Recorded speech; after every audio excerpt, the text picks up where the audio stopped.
Саламатсыңар балдар. Бүгүнкү сабагыбыздын темасы арулукту аркалаган Акеме Чыңгыз Айтматовдун Акеме повестинин негизинде биз сабакты өтүп бүттүк. Эми ошону кайталайбыз. Сабагыбыз ошо кайталоо мүнөзүндө болот.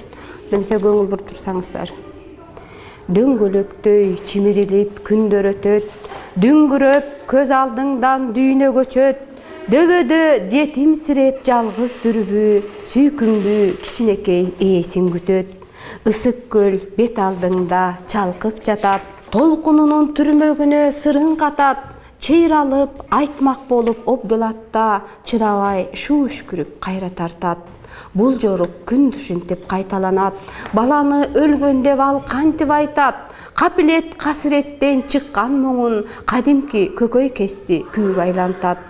Жүрөгүң арамдыкты кабыл албай, жан дүйнөңдү кыянаттан алагдылай, балык болуп түбөлүк сүзүп кеттиң, бир жарк этип жалп өчкөн чагылгандай.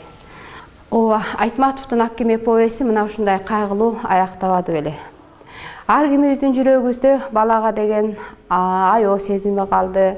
Анан ошондон менен бирге эле айтууга оңой болгону менен чечүүгө кыйын суроолор калды. Баланын өлүмүнө ким күнөөлүү? Эмне үчүн чыгарма ушундай аяктады? Башкача аяктаса болбойт беле? Анда эмесе биз мына бүгүн ушул жөнүндө суроо жооп алышып талкуу жүргүзөлү. Башкача айтканда, мен бул жерде азыр адвокаттын ролун аткарам. Биз сот процессинде болуп атат деп элестеттик эле. Сабак талкуу жүрүндө эң негизги маселе ошо баланын өлүмүнө ким күнөөлүү болду. Анда эмесе ушул эле чыгармадан биз 4 каарманды бөлүп карасак, биринчиси Момун, экинчиси Орозкул, үчүнчүсү баланын атасы, төртүнчүсү энеси. Ушул 4 адамдын кимиси көбүрөөк күнөөлүү деп эсептейсиңер? Жакшылап ойлонуп, өзүңөрдүн оюңарды айтасыңар. Анан эмне үчүн күнөөлүү десеңер, аны дагы ошо тактап кетсеңер болот. Эмне үчүн ошондой күнөөлүү деп атасыңар? Демек, жакшы, сенин оюң боюнча Момун болуптур. Сеники болсо Орозкул. Сеники дагы Момун болду. Баланын атасы деп атасың. Так, дагы эле Орозкул болду. Сенин оюңча Момун болду. Баланын атасы болуп атат. Апасы, энесине де бир киши добуш берди. Андан кийин Момун, Орозкул, дагы эле Орозкул, баланын атасы, жакшы. Баланын энеси, силердин оюңар боюнча, так, сеники да баланын атасы болуп атат. Орозкул, баланын атасы, кол көтөрүп атасыңар же, өзүңөр, баланын атасы. Сен калдың, Момун. Болуптур, балдар. Демек, мен силердин оюңарды уктум. Эми мен дагы жакшылап көңүл бурсаңар, тактоого киргизип коеюн. Мен актоочу адвокат болуп аткандыктан, азыр эмне үчүн Момунду күнөөлүү деп атканыңарга ушу тактоого киргизмекмин да. Эмнеге Момунду күнөөлүү деп атасыңар? Момун ооба балага туура тарбия берген жок деп атасыңар. Эмнеге аны туура тарбия берген жок? Себеби жомокту ушундай жомок ишендирип коюп, анан кайра буга энени өзүңөр атты деп атасыңар. Бирок бир нерсени унутпашыбыз керек да. Момун деген ал ата, анын аталык милдети бар. Бул жерде балага ал тайата болсо, ал эми Бекейге ал ата. Бекейдин тагдыры үчүн, Бекей үчүн ал өзүн курмандыкка чалууга аргасыз болду. Башкача айтканда, өзүнүн ыйык бугу энесине, өзүнүн ыйык жомогуна, ыйык жан дүйнөсүнө кол салды.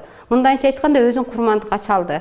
Биз өзүңөр эме эле айтпадыңарбы? Ата деген, эне деген баланын алдында жоопкерчиликтүү болуш керек. Керек десе жанын бериш керек деп. Анан бул жерде Момун жанын берип атат керек десе. Анын эмнесине анда күнөөлүү деп ойлоп атасыңар? Кайра ойлонуп көргүлө, кандай деп ойлойсуңар? Бул жерде сен оюң боюнча менин оюма кошулат экенсиң, Жакшы, анда мен бирөөнү бияка сызып коем. Анда кимди ойлоп атасың? Баланын атасыбы?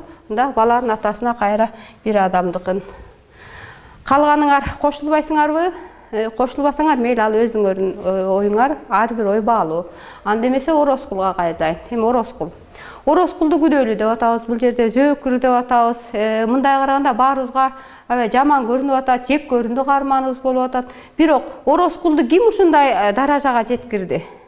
Баарыбыз эле ойлонуп көрөлүчү. Мына кичинекей чагыбыздан эле биз эмнегедир колунда бар адамдарга, ошо бийлиги жүрүп турган адамдарга кошоматчылык кылып, өзүбүз балким ушул Орозкулдарды өстүрүп жүрбөйлү. Орозкул деп эле баары Орозкулдун көзүн карабаса, мисалы үчүн Кордондогу ошол 3 үй бүлөнүн баары Орозкулдун көзүн карайт. Анан Орозкул дардаңдап көп кетпегенде ким көп кетет? Орозкулдун пайда болушуна дагы биз коомчулук күнөөлүү болуп жүрбөйлү. Орозкулду ордуна кое албаган биз күнөөлүү болуп жүрбөйлү. Жакшылап ойлонуп көрүлү. Баарыңар эле оюңардан кайтпасаңар анда жакшы. Мейли Орозкул дегендер Орозкул боюнча эле калсын. Анда баланын атасы дегендер. Турмушта ар бир адам жаңылат. Жаңылуу болмойын, ийгилик да болбойт.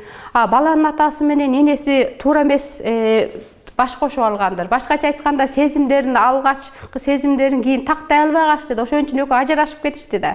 Анан бир жолу жаңылып алып, өзүнүн жан дүйнөсүнө туура келбеген адам менен баш кошуп алса эле ал ошол боюнча калыш керекпи?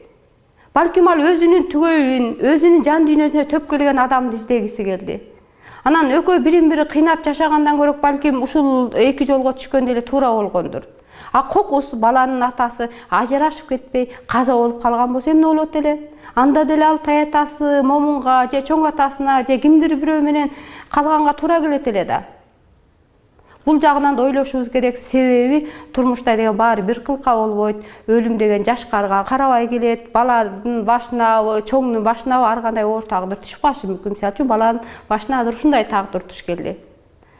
Оюңардан кайтпай баары бир атасы эле күнөөлүү десеңер, аныңарга дагы макулмун. Анан энеси күнөөлүү дегендер дагы. Энеси күнөөлүү деп атаганыңарды мен актайт элем да, энеси. Эне болгондо ата дагы бирдей милдетте болуш керек эле. Эне ал дагы өзүнүн турмушун куруп кетиш керек эле да. Анан ал эне деле кандай бул жерде эме болуп калыш керек. Ал атасы сыяктуу эле бу деле жаңылды, бу деле жаңы турмуш курууга милдеттүү болчу. Баары бир эне деп атасыңар, болуптур. Жеке оюмду мугалим катары мендер ушул жерге силерге кошулуп кетким келип атат, балдар. Мен өзүмдүн оюмда мен да ушу энеси дегенге кошулат элем да. Энеси. Эмне үчүн? Себеби биз жер эненин үстүндө жашап атабыз. Жер эне бизди балдарын көтөрүп, баардык жаман жагыбызга чыдап, баардык азабыбызды тартып, солк этпей келе жатат. Бизди үстүндө багып, камкордук көрүп, ошо сыяктуу эле эне деген бул атадан дагы биринчи орунда болуш керек деп эсептейм. Себеби жан жаныбарларды деле карасаңар, баардыгы энеси менен болот. Энеси үйрөтөт көп нерсеге. Анан кандай күн болгондо дагы эне баланы таштабаш керек эле. Жоопкерчиликтүү болуш керек эле. Тарыхка кайталык. Согуш учурунда деле атасыз калган балдар, мисалы үчүн, ошол убакта деле энелер 10 баласы болобу, 5 баласы болобу, балдарын суу менен болсо дагы, кара нан менен болсо дагы багып чоңойтуп кандай даражага жеткирген энелерди билебиз. Баары бир эненин ролу башкача болуш керек эле. Ошон үчүн мен бул жерде эненин күнөөсү көбүрөөк деп ойлойм, баланын ушундай тагдырга кептелишине. Эми бирок бүгүнкү биздин аудиториябыз боюнча көпчүлүккө баш ийип, көпчүлүгүңөр баланын атасы күнөөлүү деген үчүн биздин сабагыбызда бүгүн баланын атасы күнөөлүү деп эсептейбиз. Балким башка жерлерде, башка бир класста алар башкача чечип калышы мүмкүн. Биз буга чек койбойбуз. Биздин негизги максатыбыз ошо баланын тагдырына гана ой жүгүртүп көрүп, талдап, эмне үчүн чыгарманын аягы ушундай болду, башкача болот беле, башкача болсо болот беле деген ой жүгүртүүлөрүбүздү гана такташып алдык. Анан Чыңгыз Айтматовдун эң негизги бизге жем таштаганы баардык бүтүндөй адамзатка билебиз. Канткенде адам улуу адам болот деп ушул суроону ар бир чыгармасында издеп келет. Чындыгында эле бул эзелден чечилбеген улуу талаш дейт. Кошуласыңарбы? Чындыгында эле ошондой маселе. Бул жашоонун өзү кандай татаал сыяктуу эле адамдын жан дүйнөсү дагы ошондой татаал. Себеби Айтматов өзү дагы айтат, дүйнөдө эки космос бар. Бири бизди курчап турган тышкы дүйнө, ал эми экинчиси адамдын жан дүйнөсү. Адамдын жан дүйнөсү дагы ушундай татаал нерсе. Биздин максат, демек, ата-энени талкуулап аткандан кийин ата-энени күнөөлүү деп атабызбы? Анда келечекте биз да ата-эне боло турган болсок, кандай ата-эне боло алабыз? Баланын алдында биздин жоопкерчилигибиз кандай болуш керек? Мына ошону жүрөгүбүзгө сиңирип, биз ошондой тарбия алышыбыз керек.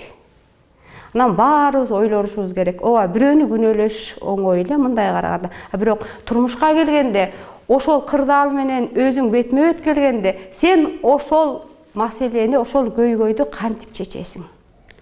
Менин сабактагы бүгүнкү максатым мына силерди ушул чоң турмушка даярдап, ушундай кырдаалдарда же башка бир ушундай оор кырдаалдарда кантип чечесиң көйгөйүңдү. Ошого бир аз болсо дагы даярдык же болсо мындай жеңилдик көргөзүп түрткү берип эле туура чечим чыгарасыңар деп ойлойм.